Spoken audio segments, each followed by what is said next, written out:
Bon les amis, bonjour à tous et bienvenue dans cette vidéo qui change un petit peu de format. Aujourd'hui, je vais vous emmener dans une journée avec moi. Qu'est-ce que je peux bien faire dans une journée avec toutes les activités que je gère au quotidien? Le bar, la boîte de BTP, la menuiserie, l'immobilier, le sport, tout ça, il faut être bien organisé. Donc je vous ai un petit peu filmé déjà la matinée. Je me lève entre 7h et 7h30. Je lis, je prends mon petit café et je vais directement au sport. Donc là, je vais tout de suite au sport. Je vous ferai une intro plus développée juste après, plus poussée. Là, on va faire une petite séance jambes aujourd'hui. Et puis, je vais vous filmer tout ça. On passera aussi dans une maison que j'ai achetée il y a 2 ans et demi.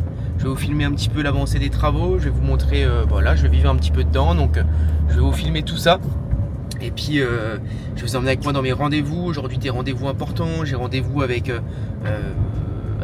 je déjeune avec mon banquier, j'ai rendez-vous avec plusieurs fournisseurs pour des changements peut-être de gamiste, de vitrage, etc. Et puis je vais vous montrer comment je travaille, comment je m'organise. Vous avez vu la routine du matin, rien d'exceptionnel.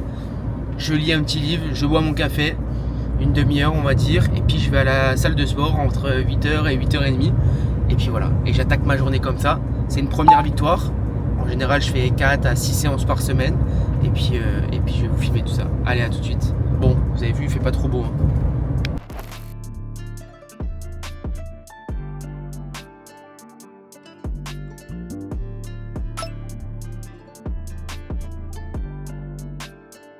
Pourquoi j'adore cette salle, les amis? Parce qu'il n'y a jamais personne. Voilà. Je suis tout seul dans la salle. Ça, c'est la salle qui est juste derrière moi. Je vais essayer de vous montrer. C'est la salle qui est juste derrière moi. Je vais dans cette même salle depuis des années. Elle est à 10 minutes de chez moi environ. C'est ma salle de jeunesse. Je viens parce qu'il n'y a jamais personne. Parce que j'ai pas de sac de sport. Je mets un t-shirt, un short, des chaussures et j'arrive. Et j'ai fait mes meilleures séances ici. Donc je vais vous emmener. C'est tranquille. Il n'y a jamais personne.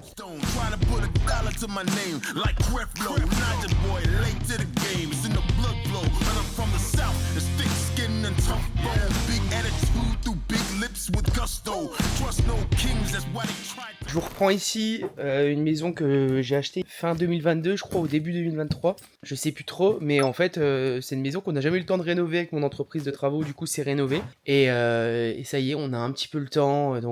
Donc voilà, c'est une maison où je pense je vais vivre dedans 1 ou 2 ans, je ne sais pas. Elle est bien, elle est dans une ville que je connais très bien. Et on va pouvoir la rénover comme je veux. Donc c'est très bien. Donc l'équipe est venue, on a fait les ouvertures avec le maçon, etc. Donc voilà un peu à quoi ça ressemble. Rien d'exceptionnel. Donc cette maison-là, je l'ai achetée parce que je connaissais le vendeur. Je l'ai acheté vraiment pas cher. Et c'est une maison qui est pas très loin de la salle de sport, qui est très bien placée. Et donc voilà, je vous montre les plans. Hop. Donc voilà. Je passe faire un petit tour de temps en temps ici. Donc le problème avec l'entreprise de BTP, c'est rénové, c'est qu'on a pas mal de chantiers. On manque d'effectifs par rapport aux chantiers qu'on a. On recrute petit à petit, on prend notre temps toujours pour recruter. C'est une entreprise de service où la production est directement liée à la qualité de la personne. Donc on fait attention à bien recruter, on prend notre temps. Et donc tous nos chantiers, moi j'avais acheté une maison et 2 immeubles qui ont été rénovés en 3 ans. Donc ça c'est aussi le désavantage d'avoir une société. On pense qu'on fait une société pour soi. On se dit ouais on fait mes biens, on va tout rénover. Mais une fois que tu as tes clients, tu peux pas faire passer tes trucs avant. Moi je sais qu'on a déjà fait passer mon bar, la rénovation de mon bar, avant d'autres clients. Ça a causé des problèmes. Donc on a toujours dit ok les biens immobiliers, bon c'est pas grave, on va payer les intérêts, on va payer tout ça. Bon voilà, ça représentera plusieurs milliers d'euros, etc. Mais par contre, on va toujours privilégier les clients. Donc je pourrais vous emmener là, je vais voir si j'ai le temps ce matin. Mais on a aussi des bureaux assez rénovés qu'on a achetés où il y a 7 appartements plus des locaux, etc. On a rénové qu'une partie en 2 ans. Un immeuble que j'ai qui a une demi-heure d'ici où il y a 7 appartements, on en a rénové que 3 sur les 7 en 2 ans pareil. Et du coup c'est un choix qu'on a fait. On préfère rénover les biens de nos clients, qu'il y ait une bonne qualité de rénovation, qu'on essaye d'être dans les temps, qu'on fasse tout correctement, en tout cas que la proposition de valeur soit cohérente avec ce qu'on propose aux clients. Et puis voilà, c'est tout. Donc cette maison-là, évidemment, les fenêtres ont été changées par la menuiserie Perry, forcément. Et puis tous les travaux. Et là au-dessus, je vais faire une salle cinéma. Je vais vous montrer tout ça. Hop. Donc c'est une maison qui fait 70 mètres carrés par étage, donc il y a 210 mètres carrés, c'est pas énorme, c'est pas trop gros, mais voilà, hein. Petite salle cinéma ici, donc je vous ferai un petit avant-après. Voilà, on va voir l'écran qui va être juste là, je vais vous filmer tout ça. Hop, on rentre par là, petite salle de bain juste là, le canapé ici, donc on va être bien, hein. On va être bien. Je vais vous montrer tout ça, je vous fais un petit room tour. Hop. Une petite chambre. Salle de bain. Une autre chambre.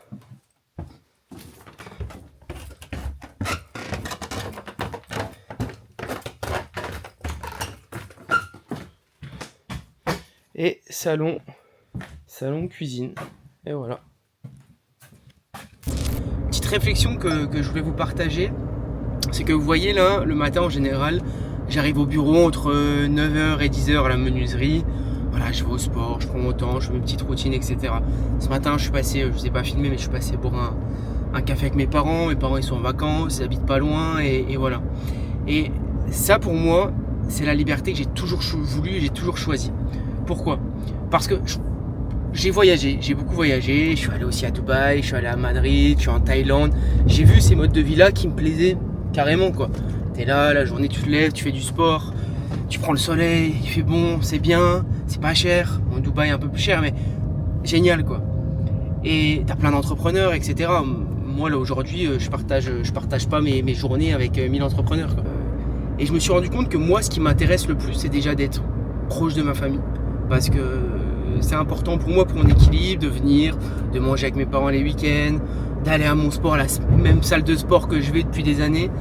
Et ça, c'est ma vie idéale pour moi, c'est ça. C'est voyager 3-4 mois par an, ou partir du moins quand j'en ai envie un petit peu tous les mois, et avoir ma routine. Et avoir ma routine au quotidien, manger avec mes parents le samedi midi, le dimanche midi, aller au sport tous les matins, arriver au bureau entre 9 et 10 heures, faire un déjeuner le midi avec un ami ou quoi. Et ça, c'est le luxe que je voulais il y a 5-6 ans de ça. C'était l'objectif que je m'étais toujours dit. Je me suis toujours dit, la liberté, c'est celle que je choisis. Alors, vous voyez, je suis pas là, je suis pas rouler en Ferrari, je vous emmène pas dans des villas, dans villas. J'ai pas ce côté matérialiste en moi, je pense, parce que j'ai été élevé par des parents qui sont ouvriers, mon père il travaille à l'usine, etc. Et la valeur de l'argent, pour moi, elle est super importante. Donc l'argent, là où je le dépense le plus, ça va être dans les voyages, ça va être dans les investissements, l'immobilier. Je pourrais vous montrer tous les biens immobiliers plutôt que vous montrer mon garage de super voitures à des voitures à 2 ou 3 ou 400 000 euros. Parce que c'est pas moi, même si le conditionnement peut te faire vite pour. Hein. J'ai plein d'amis qui sont à Dubaï et qui prennent des locs à 7-8 000 balles la semaine pour montrer, voilà, etc. Et parce qu'ils aiment les voitures, et c'est très bien comme ça. Et moi, je me suis rendu compte que je pouvais pas être formaté comme ça. Ce que j'aime, c'est ça. C'est là où j'habite, c'est ma famille, mes amis. C'est voir des entreprises de gens que je connais, racheter des entreprises, auditer des entreprises, c'est racheter des biens immobiliers. Je connais mon marché par cœur. Là, par exemple, là, ce matin, je viens de recevoir une attestation de dépôt de capital pour une société en marchand de biens que je recrée avec un ami que je connais depuis des années. Je me suis rendu compte que ce que j'aime vraiment par-dessus tout, c'est ça. C'est le tangible, c'est la matière, c'est toucher, c'est-à-dire voir les biens immobiliers que j'ai achetés, voir les entreprises que je possède. J'aime pas les possessions matérielles, mais j'aime bien les possessions actives. J'adore passer devant quelque chose et savoir que ça, c'est quelque chose que j'ai acheté qui va me rapporter de l'argent, ou du moins qui va créer une émulsion où je vais, quand je passe devant mon bureau, la menuiserie, quand j'arrive à la menuiserie, je suis content parce que je sais que j'ai racheté l'entreprise, je sais que j'ai aussi racheté j'ai acheté l'immobilier avec, et je sais que tout ça, c'est des investissements que je sais pas, ça me crée quelque chose en moi où je me dis j'adore. Et voilà, je voulais vous partager ça, que il n'y a pas besoin de se conditionner. Pour vous, le conditionnement, c'est peut-être racheter plein d'entreprises, de l'immobilier, etc. et partir à Dubaï ou Punta Cana et profiter 7-8 mois par an, et c'est très bien. Et la liberté, je pense qu'il faut simplement savoir, elle est où son curseur de liberté pour soi. Pour moi, c'est de pouvoir voyager un peu tous les mois, partir quand je veux. Ma copine, elle est infirmière scolaire, donc j'ai la chance, elle a 16 semaines de vacances par an, donc on peut partir pendant les 16 semaines là, etc. Et donc, moi c'est ça, c'est voir ma famille et profiter, quoi. Et même si vous voyez, hein, la grisaille, elle est voilà, il fait mauvais. Moi, j'accepte le mauvais, j'aime le mauvais, j'aime quand il fait, en fait vraiment, j'aime quand il pleut, j'aime quand il fait pas beau, parce que quand il fait pas beau et quand il pleut, tu loupes rien. T'es là, tout le monde est chez soi, et bah tu travailles, tu lis, tu profites de ta famille, profites des gens proches de toi.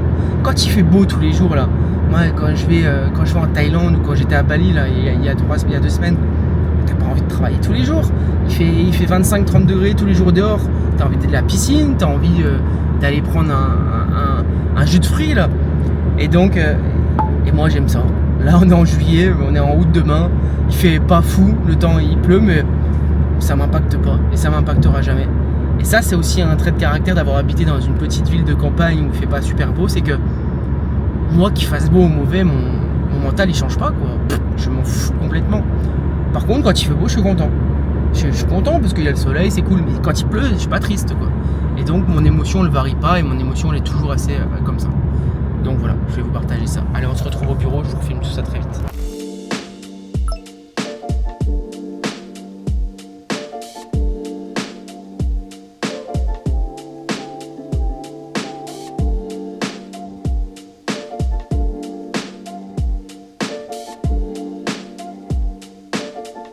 Bon les amis, je viens d'arriver au bureau, je vais vous filmer quelque chose au bureau que je voulais vous montrer qui sont assez sympas. Si vous voulez, dans cette pièce, j'ai essayé de réunir pas mal de points, où là par exemple, on va avoir sur tous les murs, on va avoir des écritures, des objectifs, des visualisations, des choses comme ça. En fait, qu'est-ce que c'est? Ça s'appelle le principe de l'OBEA. L'OBEA, qu'est-ce que c'est? C'est une salle, O-B-E-Y-A, j'en ai déjà parlé ici sur YouTube. C'est une salle qui te permet de visualiser avec tes équipes lors de tes réunions directement les grands projets à venir, les problématiques, les objectifs, différentes choses en fait qui vont être importantes au développement de là ou des sociétés. Moi par exemple, j'ai mis un mur, les projets à venir c'est rénové, les projets à venir péri, les grandes choses. Après j'ai mes OKR, donc mes objectifs qui sont listés à côté. J'ai les différentes fiches de poste qui sont aussi à côté par rapport aux équipes. Après je me mets juste derrière mon bureau, je mets les objectifs à 3 mois avec les étapes clés à atteindre.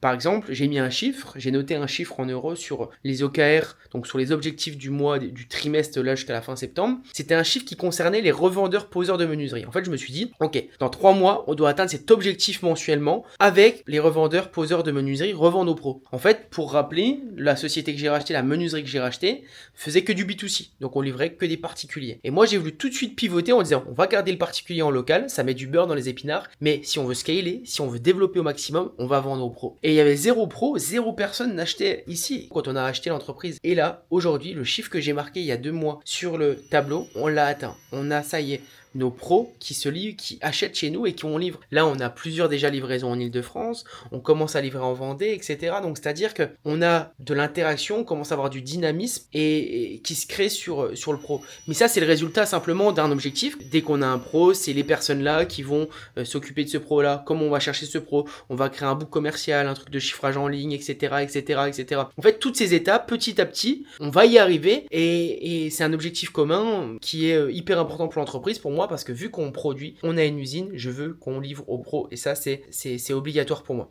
Je vais aussi vous montrer quelque chose qui me semble hyper pertinent, c'est ça, regardez. En fait, ça, vous voyez, je l'ai affiché sur mon bureau, c'était avant que je rachète l'entreprise et ça sera après. Regardez.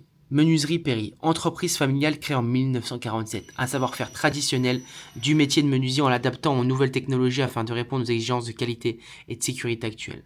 En 93, monsieur Jean-Michel Péri séduit par la menuiserie PVC, etc., etc. Et ça raconte l'histoire de la menuiserie. Et en fait, je trouve que c'est exceptionnel. Dites-vous qu'en rachetant des entreprises, l'histoire que vous rachetez est énorme. C'est pas on va acheter un bien immobilier ou une baguette de pain chez le boulanger du coin. On rachète une histoire, on rachète des salariés, on rachète des heures de sueur en fait. Moi je suis super attaché à ça, la tradition. Et je me dis putain mais t'imagines, tu reprends un nom qui était là avant la naissance de tes parents, avant ta naissance. C'est exceptionnel. Et donc moi je vais faire perdurer ce nom et mon but c'est que dans 100 ans, dans 200 ans, je suis plus là. Et j'aimerais bien que quelqu'un à ma place voit la vidéo YouTube si elle existe et se dise putain, j'ai repris l'entreprise du mec qui a repris l'entreprise de ce mec là. Exceptionnel quoi. Donc voilà, je voulais vous partager ça. Bon, je vais pas travailler énormément ce matin. J'ai un déjeuner avec mon banquier à midi, mais c'était pour vous partager cette petite chose.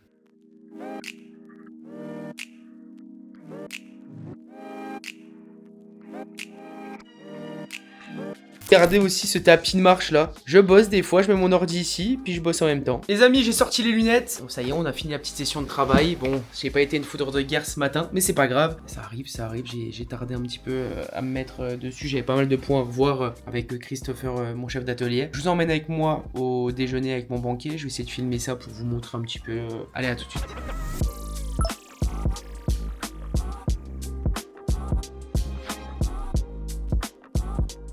Bon, retour au bureau après un petit déjeuner avec Guilhem qui est mon premier banquier, le banquier qui m'a fait confiance au tout début, donc avec qui on entretient de superbes relations, on essaie de se voir assez régulièrement. C'est un déj important parce qu'on a parlé de plusieurs points. Le premier point étant l'Animal 2, on va ouvrir un nouveau bar, bon voilà, je vous le dis en exclu, mais on va ouvrir un autre bar fin d'année, donc on met en place le financement, etc. On réglait quelques dossiers. Autre point important, Guilhem va intervenir dans l'académie des repreneurs d'entreprise, donc Guilhem est le banquier qui finance beaucoup de rachats d'entreprises, beaucoup de LBO, beaucoup de parts sociales. Guilhem va intervenir, une fois par mois il sera là dans l'académie des repreneurs d'entreprise. L'académie des repreneurs d'entreprise, qu'est-ce que c'est? C'est une académie que j'ai créée, je vous mettrai un lien ci-dessous, donc pour l'instant c'est pas ouvert encore, c'est les préinscriptions pour voir le nombre de personnes qui sont intéressées pour entrer dans cette académie. On mettra des places limitées et Guilhem va venir une fois par mois faire des lives avec les avocats, les experts comptables et les banquiers, donc lui il fait partie des banquiers, pour donner ses conseils, comment présenter un dossier bancaire, comment financer un rachat d'entreprise via un LBO, qu'est-ce qu'il met en place, quels sont ses conseils, quels sont les points importants à voir avec, et même ça vous aurez le contact pour peut-être financer des rachats avec lui. Donc voilà, on a regardé tout ça, je vais parler de l'académie pour qu'on puisse planifier d'ores et déjà les lives, le bar, et puis on a parlé aussi d'une chose qui peut peut-être vous intéresser, c'est le rachat de comptes courants d'associés dans les sociétés. Je vous donne un exemple, imaginons que vous avez ouvert une société il y a 2, 3, 4 ans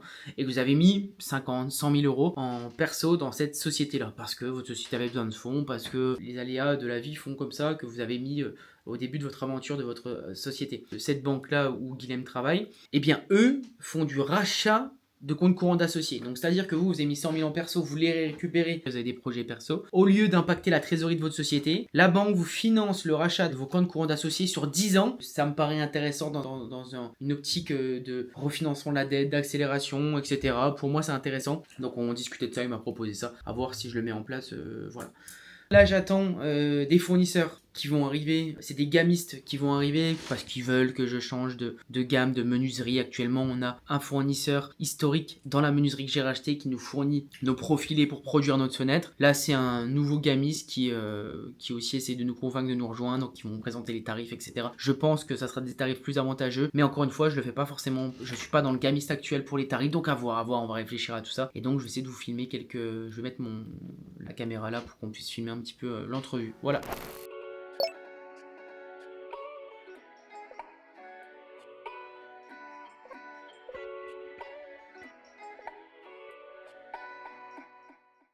Bon, je vous reprends, il est quasi 19h là, l'équipe des gamistes est partie, donc gros choix stratégique à faire, je vous explique. On a un gamiste actuel dans lequel on travaille, la menuiserie travaille depuis plus de 20 ans, qui est bien, qui nous convainc pas trop mal, etc. Et on a un autre qui m'a découvert sur les réseaux et qui essaye de nous avoir également, qui pourrait nous faire passer un step supplémentaire. Pour vous expliquer, on produit 6 menuiseries par jour à la menuiserie aujourd'hui. Mon objectif, moi, c'est de passer rapidement à 30 menuiseries jour. Donc c'est déjà un gros gap, il faut déjà faire un x5 par rapport à son nombre de menuiseries. Donc il y a d'abord un investissement en ressources humaines dans un premier temps, ensuite un investissement en ressources techniques, et j'ai l'impression que ce gamiste là est le plus à même de nous accompagner parce que j'ai beaucoup de sujets avec les pros, beaucoup de sujets etc de développement, et eux ont déjà des grosses sociétés dans leur portefeuille entre guillemets qui pourraient nous accompagner là-dessus, donc pas mal de questions. Donc c'était un rendez-vous hyper sympa, et une réflexion que je me faisais, c'est que le puits de connaissances que je suis en train d'aller chercher dans la menuiserie, c'est exceptionnel, parce que dans la menuiserie je me rends compte d'un truc, c'est que dans l'industrie, dans les fabricants de menuiserie, il y a 700 fabricants en France. Donc c'est-à-dire qu'avec l'usine de menuiserie, on est déjà parmi les 700 fabricants de menuiserie, 1 sur 700. Imaginez un marché de 700 seulement fabricants qui fait des milliards de chiffres. Et c'est exceptionnel la menuiserie. C'est-à-dire que je me rends compte dans ce domaine-là, qui est l'industrie, la fabrication, qu'il y a un potentiel de développement qui est par rapport à la limite que tu as mentale. Alors moi je connaissais rien du tout en menuiserie. Et là je suis en train de comprendre les machines servent à quoi, quelle machine peut me faire step up, quel est l'investissement qui peut me faire progresser, quel est mon positionnement qui va me faire changer. Et donc c'est pour ça que naturellement en arrivant et en achetant cette menuiserie, je me suis tout de suite dit ok, moi je veux livrer les pros tout de suite. Je veux livrer les pros parce que ça va me permettre de passer un step supérieur. On va poser en local, on va fournir aucun pro en local, mais par contre dans la région du Grand Est, Meurthe-et-Moselle, Moselle et partout en France, Île-de-France, partout le Nord, Vendée, le Sud, Sud-Ouest, on va livrer. On a nos partenaires, j'ai trouvé mes partenaires qui vont livrer mes menuiseries. Et donc ce qui est drôle, c'est que il y a 6 mois de ça, j'avais rien. Je connaissais rien en finale, je connaissais rien du tout, mais je savais qu'acheter cette menuiserie allait me faire passer encore un cap supérieur dans le business parce que ça allait apporter à Rénover, parce que j'avais envie de bosser là-dedans et je me suis dit que l'industrie c'est quelque chose qui me plaisait. Et ce qui est fou, c'est de me dire que maintenant, je sais qui va nous livrer nos menuiseries, je sais comment produire plus vite, je sais quels sont nos coûts de fabrication et je sais comment on peut aller chercher des pros parce qu'on a déjà des pros avec nous. Et là, le fournisseur avec qui j'étais, le fournisseur avec qui on se pose, maintenant je dois faire un choix. Le choix c'est quel fournisseur va m'accompagner dans le développement. Qui va arriver et me dire ok, vous êtes là aujourd'hui, vous faites 6 menuiseries par jour, je vais miser suffisamment sur vous pour vous en fassiez 500 par jour dans 6 ans, 7 ans, 8 ans, 10 ans. Pour vous donner une idée, le numéro 1 national, il fait 1200 menuiseries jour. Volume énorme. Et donc on est loin de ça. Mais il y a tellement de possibilités avant, il y a tellement de choses à mettre en place. On pourra racheter des autres usines, on pourra en développer d'autres, il y a tellement de choses. Et que je suis en train d'assimiler, et c'est magnifique franchement. Vous savez, vous, ça peut être, je sais pas, par rapport au sport, par rapport à un truc, même par rapport à la reprise d'entreprise. Vous pouvez vous dire, putain, je viens de me rendre compte que la reprise d'entreprise, c'est un truc qui peut me faire accélérer. Mais entre le moment où vous connaissez rien et le moment où vous avez l'impression de connaître, là je me dis, purée, j'ai l'impression de connaître un peu, mais je sais aussi qu'il y a ça en gouffre. Et ce qui est magnifique dans l'apprentissage, c'est de se dire, purée, mais j'ai l'impression d'en avoir 10 fois plus. J'étais au niveau là, maintenant je suis au niveau là, et j'ai l'impression qu'il y a encore un gap qui est 100 fois plus gros. Et c'est ça que j'adore le plus dans l'apprentissage, c'est que plus on apprend, plus on a l'impression qu'on sait rien. Et ça, c'est tellement important, en tant que chef d'entreprise, de continuellement apprendre, de continuellement poser des questions. Moi, les fournisseurs, ils viennent, ils s'attendent à un mec qui connaît la menuiserie et tout. Et moi, je leur dis, écoutez, moi, je vais vous poser des questions con tout le long. Ah ouais, une aile de recouvrement, ça fait ça, mais ça veut dire quoi, l'aile de recouvrement? Ah ouais, la part close, au début, c'est quoi une part close? Pas avoir peur de poser des questions bêtes, parce que plus tu vas poser des questions bêtes, plus ton cerveau va l'assimiler et se dire, purée, mais ok, maintenant, moi, j'ai suffisamment de choses en tête pour prendre une décision. Avant, on m'aurait dit, le gamis là ou le gamis là? J'ai dit, qu'est-ce que j'en sais? Et maintenant, je me dis, ok, ce gamis là fait cette gamme-là, celui-là fait cette gamme-là. Donc, cette gamme-là, est-ce qu'elle serait pas plus intéressante pour moi dans un souci de développement dans 5 ans? Et ça, c'est incroyable. En tout cas, voilà, il est 18h39. 18h39.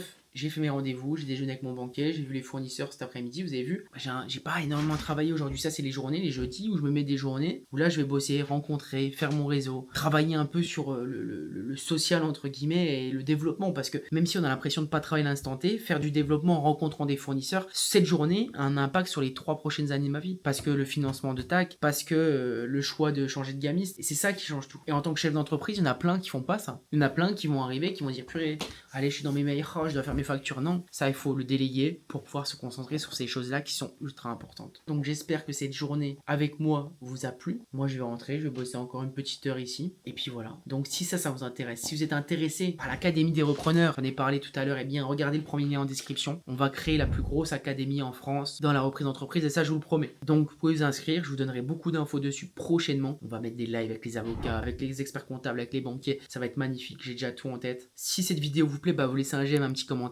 Et puis moi, je continuerai à développer ça. J'essaye de faire des contenus alors que j'ai des sociétés à gérer, mais ça me plaît de faire ça en tout cas. Et voilà. Et bien à très vite, c'était Guillaume. Ciao!